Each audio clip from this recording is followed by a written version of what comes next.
Hello everyone, my name is Cap and welcome back to the channel, another 7 Days to Die Alpha 16 video. I've had a lot of people asking me questions about the solar panels, these solar banks, and what to do with them after dark, because obviously when the sun goes down they no longer generate any power.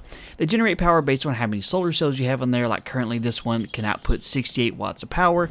I have it hooked to just one spotlight, so it's only using 5 watts of power. But you can see once the sun goes down, it is no longer providing any power to this, even though it says that it has some power outage going to it. It is not actually outputting any power.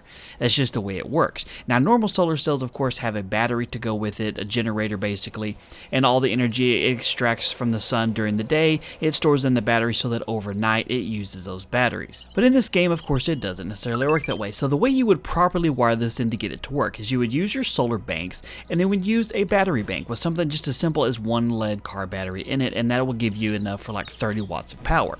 So what you do then is, if you have your lights out here, you would wire the solar bank, go straight from the solar bank to the actual battery bank itself, and then go from the battery bank to your lights. And the reason why you would do this is during the day, you'll see that this is outputting 10 watts of power out of the 51 watts that it generates, and it's going through this into the lights. You can see that they're both getting 5 watts of power, and so they're on during the day.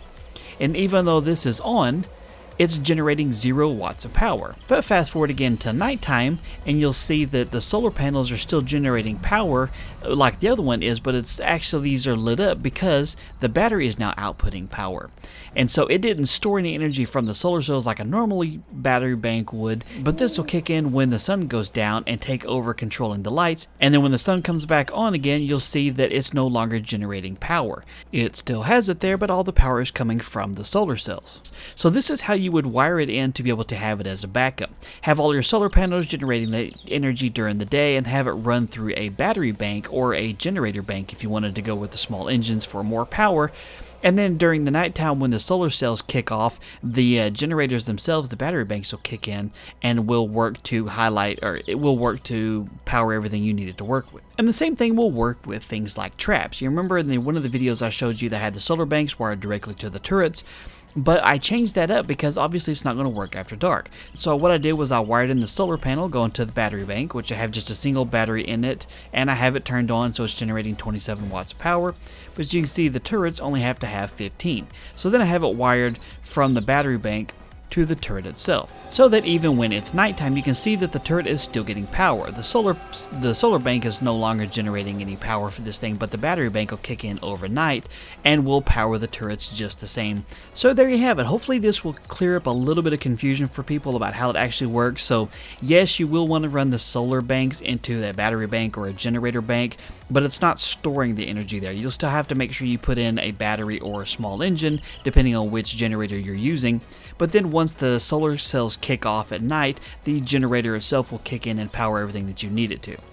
So if you have any questions, drop in the comment section down below and I'll see if I can help you out with it. If you found the video useful, do me a favor and hit that thumbs up button down below the video. And don't forget to subscribe for future videos. Thank you guys for your time. You have a wonderful day, and I'll talk to you later. This video is brought to you by TubeBuddy. If you're a content creator on YouTube, I highly recommend this tool.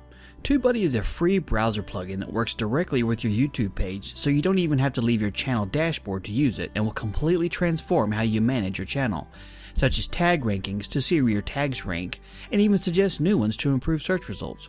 Use a social monitor to see who's sharing your videos, with advanced scheduling tools, thumbnail generator, and even bulk editing options for cards, annotations, end cards, and video descriptions. You can make changes to your entire video library with a simple few clicks. So if you run a YouTube channel, you should definitely install it and see what it can do for your channel. Go to tubebuddy.com/cat00 to install it for free today.